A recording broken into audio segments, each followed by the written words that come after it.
Hey, what's up? This is KHG, and I'm back with the second part of the Demonculaba by Luetin09. If you haven't watched the first half of this should be labeled part 2. Part 1 came out probably a couple of hours ago.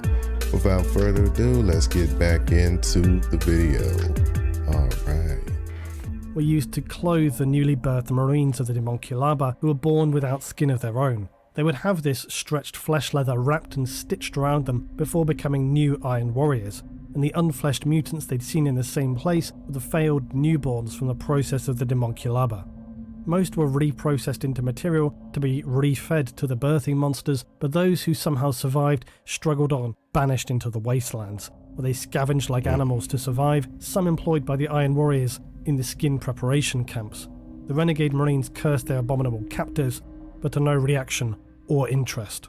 Uriel by now was already struggling with his own lucid dreams confined to his living tomb. Opening his eyes up only caused them to be flooded by stinging fluids all around him. He could feel umbilicals invading his body, burrowing into him to connect with his nervous system. He was enveloped by amniotic jelly that poured into his mouth if he tried to scream, and he struggled, but his sutures held him fast, stitched to the flesh floor of this entrapment. An ever-pulsating, dizzying headache filled his mind, and his vision entirely blurred. He knew he couldn't have long before he had not enough strength to struggle, perhaps little conscious thought even. The pulsating thudding of circulation ringing in his ears, he was beginning to be unable to differentiate the sounds and feelings of his own body with that which he'd been forcibly connected with. He had to escape. He thrust upward, and somehow his hand burst through the stitching taut skin of his flesh prison. The horror of this act in and of itself was hard enough to stomach, but as he battled to be free, ripping and tearing himself from the fat, the organic threads connected to him, and the inevitable pain he must have been inflicting on his host,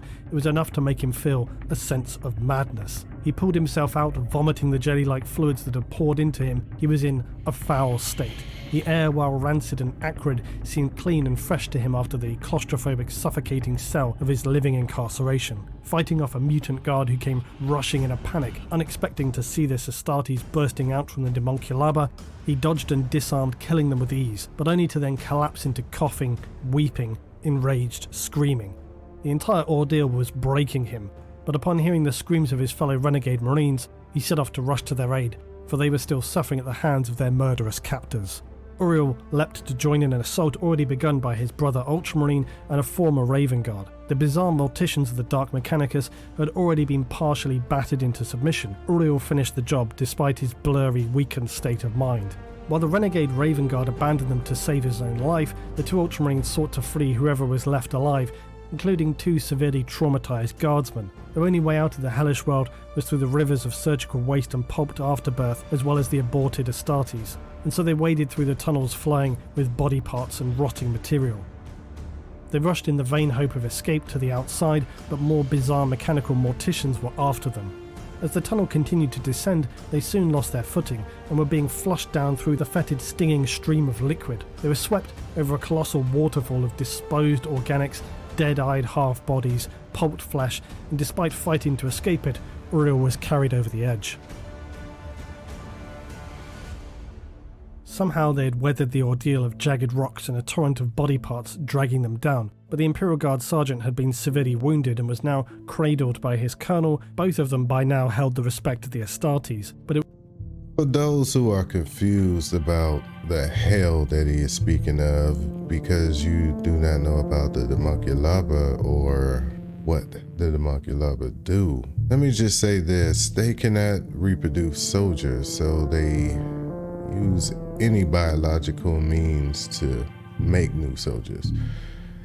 These soldiers are born without skin, so they force feed humans to expand their skin, then flail it off of them. To wrap around the outer muscle tissue of the soldiers that they make, they use women's bodies and expand their wombs to the size that can hold a space marine. Use the gene seed and other biological material to artificially impregnate them because they don't have the proper equipment to make space marines the correct way. They use women's wombs to keep these new space marines in them to maturity. Yeah, this is gross, but let's get back to the video. It was a sorrowful state they found themselves in, but regardless, now was not the time for melancholy. They needed to get out of here. The Iron Warrior warsmith Honsu was more than incensed by their escape. The Dark Morticians were even more bemused about how Uriel had managed to tear himself free, yet even as they spoke, the Demonculaba, despite having no voice, still managed a distorted wailing as it was apparently ready to birth one of its offspring. The Mortician cut at its cracking, bleeding wound as a heavy blood-soaked thing poured out unceremoniously onto the grated metal floor. Shivering and coated with stinging residue, the Dark Mortician held the skinless man-child thing aloft. He would be wrapped in mortal skin and clothed by a betraying Iron Warrior's armour. He was now a newborn Chaos Space Marine. The Renegades, though, had now been surrounded by the unfleshed. Their fate had seemed all but sealed, except that a larger failed birth thing that Uriel himself titled Lord of the Unfleshed, who seemed more conscious and competent judging by his accompanying figures, had the strength of a dreadnought and crushingly held up Uriel. The thing declared that he had the taste and the scent of the mother, and seemingly this was enough to convince these other odd discarded fleshless humanoids that the Marines were much like themselves, failed experiments cast down from the Demonculaba chamber. They were led to the nest of the fleshless things, whereupon they discovered only more misery, huge piles of twisted, ruined flesh things, some in a state of consciousness, others comatose and dying. They were deformed beyond recognition, and some dragged themselves around here and there, others lay in rusting pools of fluid, unable to move at all, but still conscious. It was a pitiful and dismal discovery, but by now all that they had come to expect from this wretched planet and its inhabitants.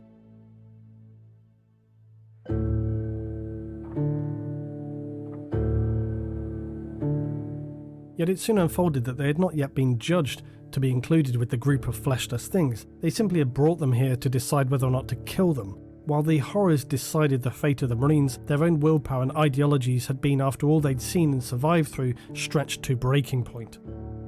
The Raven Guard, who was already barely convinced by Uriel that their mission to destroy the Demonculaba was a good idea, had easily had enough of this folly of an affair. They barely escaped with their lives and lost brothers in the process. Uriel and Pausanias, though, had been sworn to a death oath by Manias Calgar, and nothing would sway their determination, no matter the nightmares that they had already endured at the hands of Honsu and the Dark Morticians. Despite the Raven Guard all but stating he would abandon Uriel, the two other Imperial Guardsmen had managed to somehow survive this far, but by now the sergeant's wounds were too severe. He died, and the colonel exclaimed how it was not right that he should have to die in such a dark place.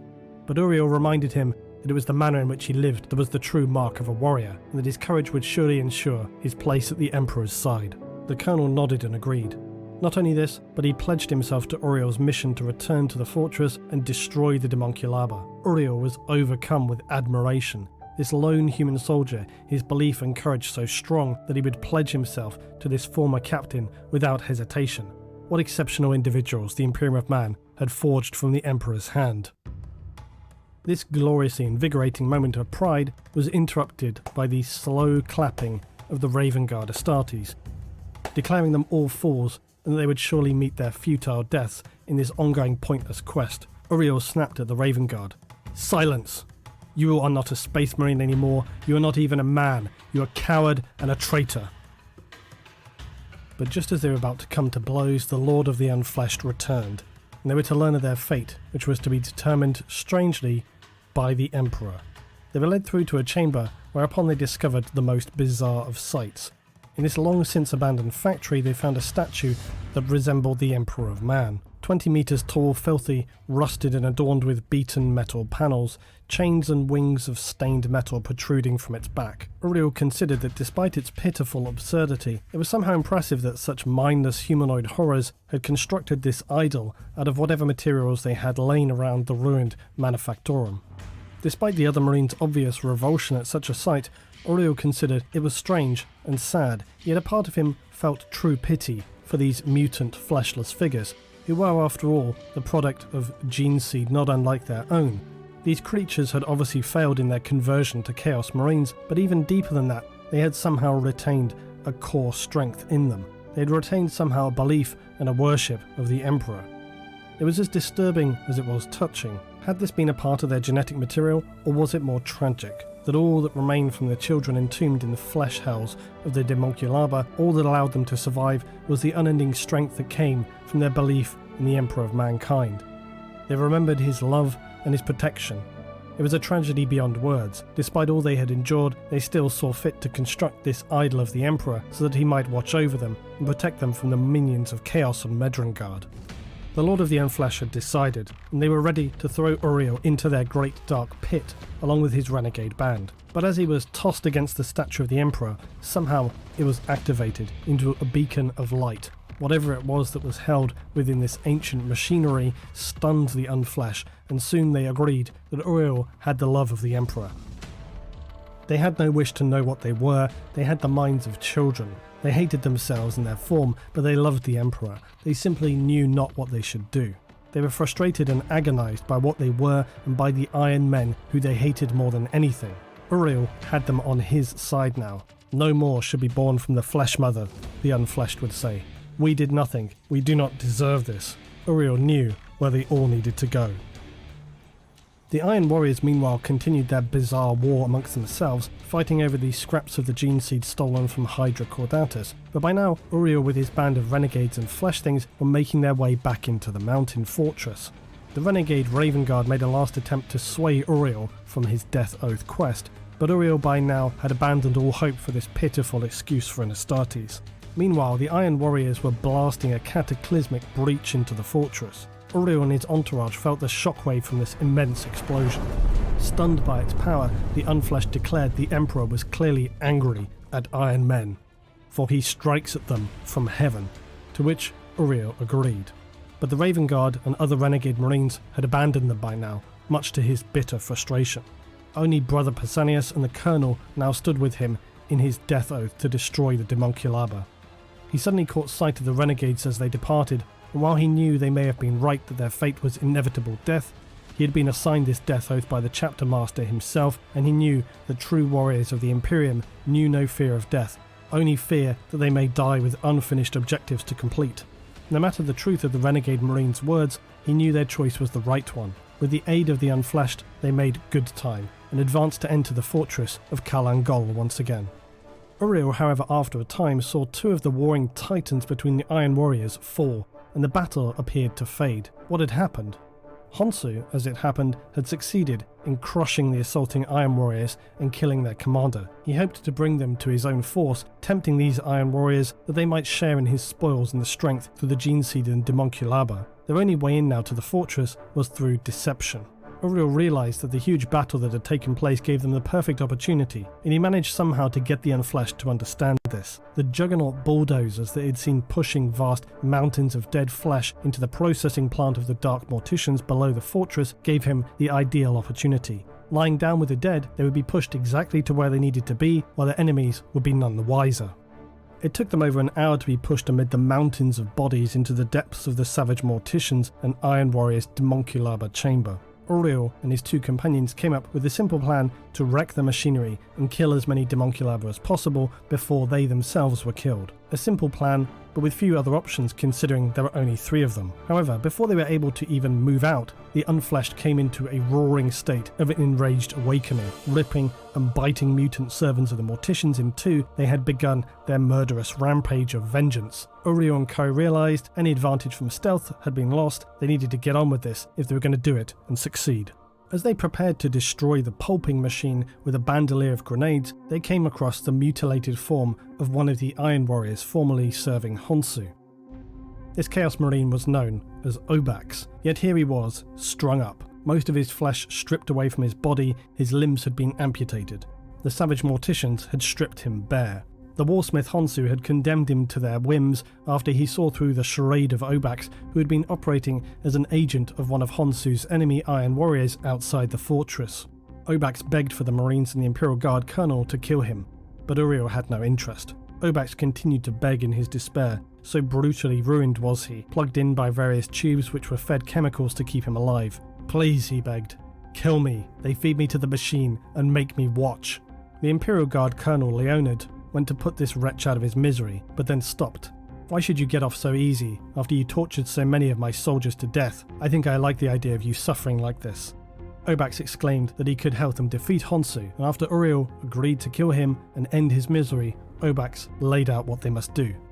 Now, in this abridged version of events, I largely omitted details about the demons from the tale because by and large it has minimal impact to what we needed to cover here, but suffice to say, two demons who have a deep-rooted hate for one another are at play in the story.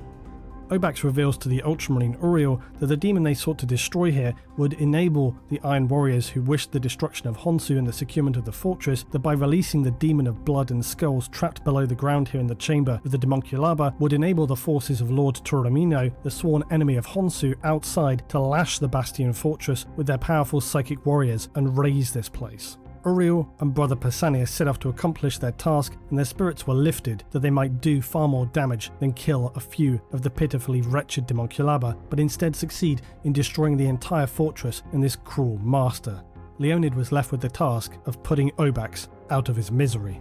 The Ultramarines gave him some parting words of wisdom to remain close to the unfleshed creatures, for they would do their best to protect him. The Dark Morticians were coming soon, and with that the Astartes were gone. Colonel Leonid looked over the wretched body of Obax. His kind had inflicted unending suffering on men and women just like him, never showing any sign that this was something they disapproved of. Obax ordered the colonel to kill him, while referring to him still as a slave. Colonel Leonid shot Obax in the gut with his lasgun. He saw the pain on the crippled Chaos Marine, and it felt good. Obax roared now. "Shoot me again!" Leonid stepped closer and spat into Obax's face.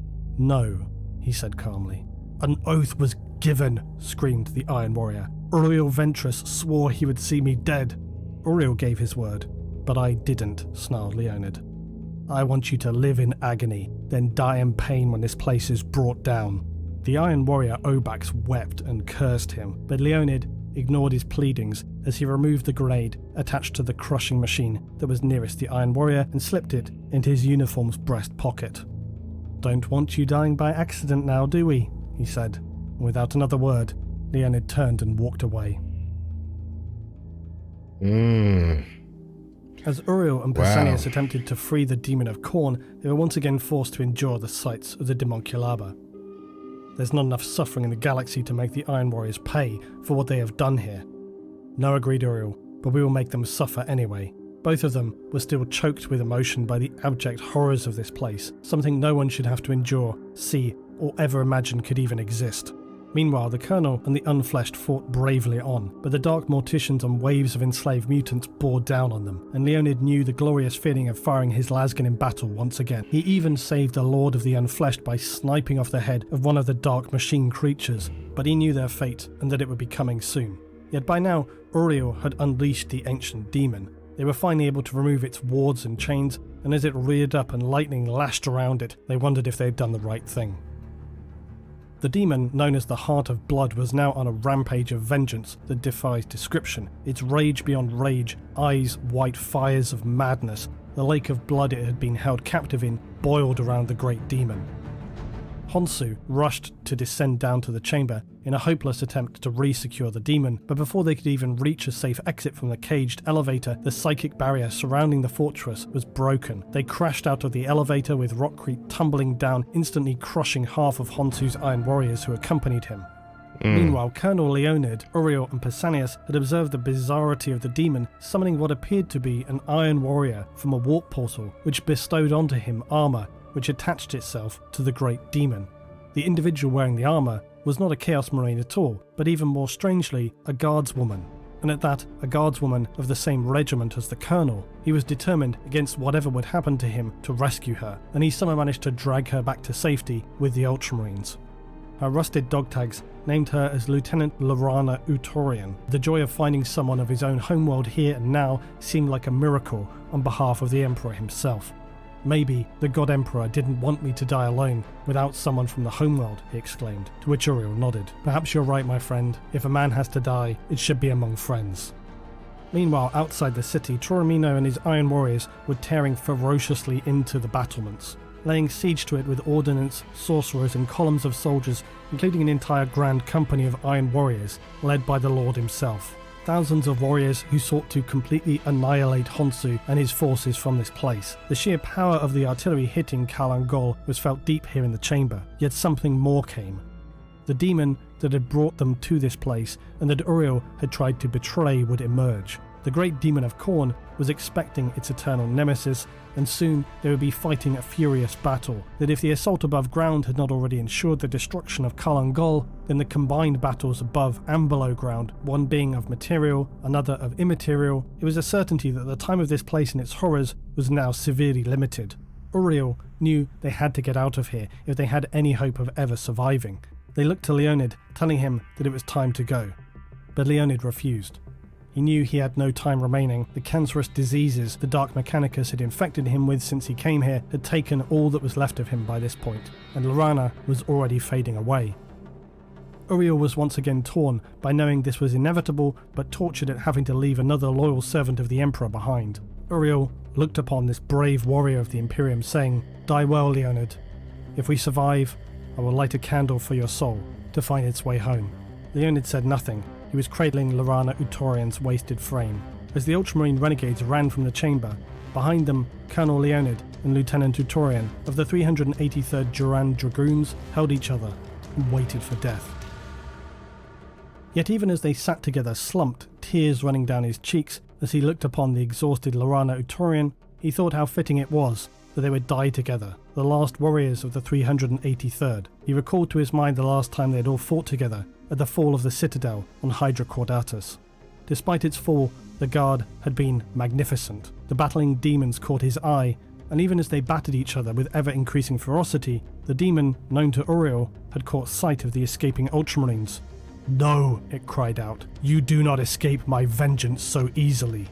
Leonid cried out as he saw the demon unleash lesser demons to chase after the Ultramarines. "No!" shouted an enraged Leonid. "You will not have them!" He pulled his uniform jacket from his skin and slashed the edge of Laurana's dog tags over a swollen cancel on his neck. Blood spilling down his jacket, its corrupted stench filled the air.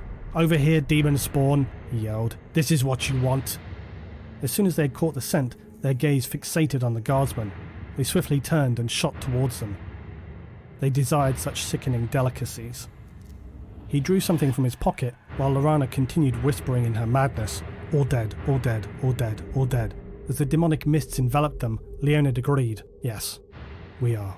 The demons bit and tore at their flesh, and Leonid cried out in pain. He caught the last vestiges of sanity held by Laurana as their eyes met, and with that, he detonated the grenade he had taken from the pulping machine next to the wretched Iron Warrior Obax.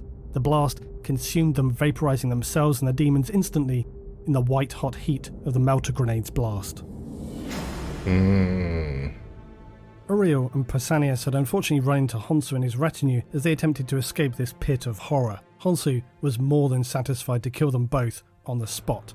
The Ultramarines had no intention of going down so easily. Yet Honsu, a Chaos Marine with an unending smugness, the kind of figure who had an answer for everything and never imagined that he himself could be undone, was unfazed by the rationalizations of Uriel regarding his failure and the fact that his proud fortress was failing all around him. Both Marines charged forward, but inevitably they were struck down by bolter rounds soon after, hitting the ground hard.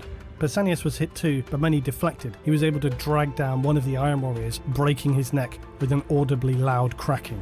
Yet suddenly, when things seemed inevitably hopeless, screaming of these traitors blessed the ears of the Ultramarines. It didn't take long for Uriel to understand what was happening, and soon the blood of the traitors was spraying all around them as bodies of the Iron Warriors slumped to the ground, their stumped necks pouring sickly copper floods onto the floor. Uriel cheered triumphantly as a familiar voice was heard.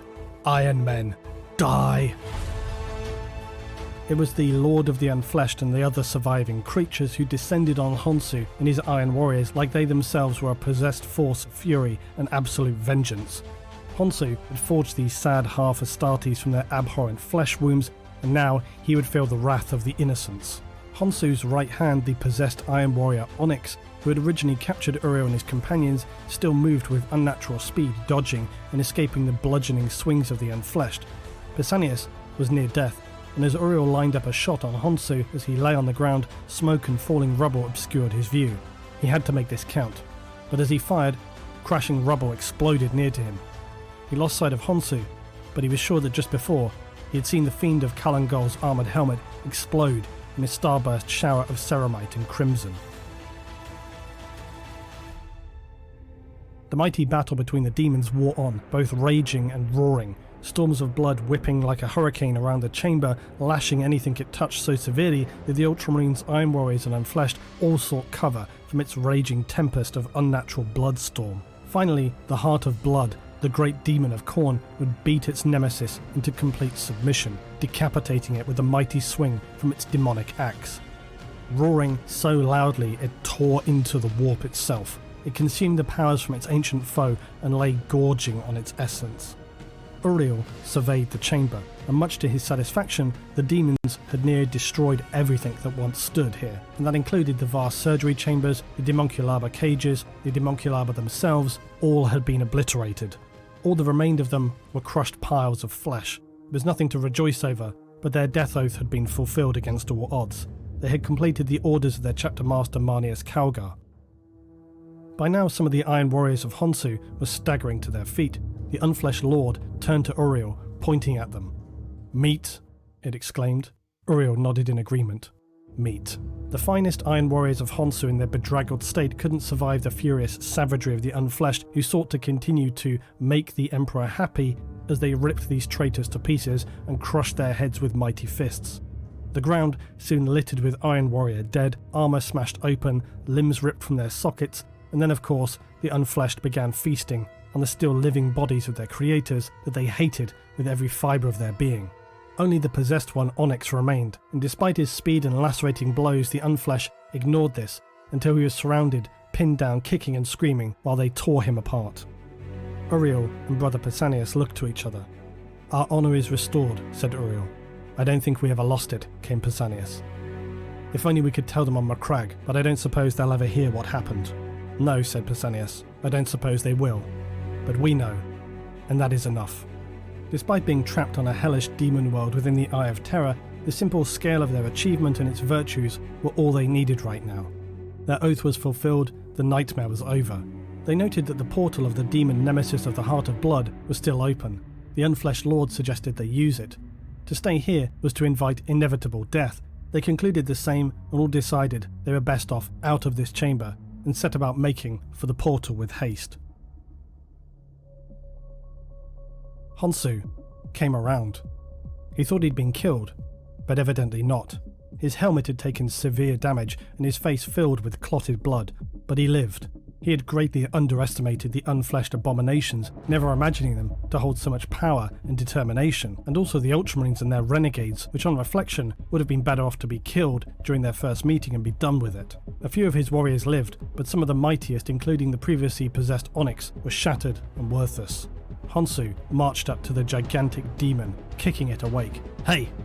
You're free, and sorcerers to kill. Up!" The Heart of Blood smelled a demonic touch on Honsu.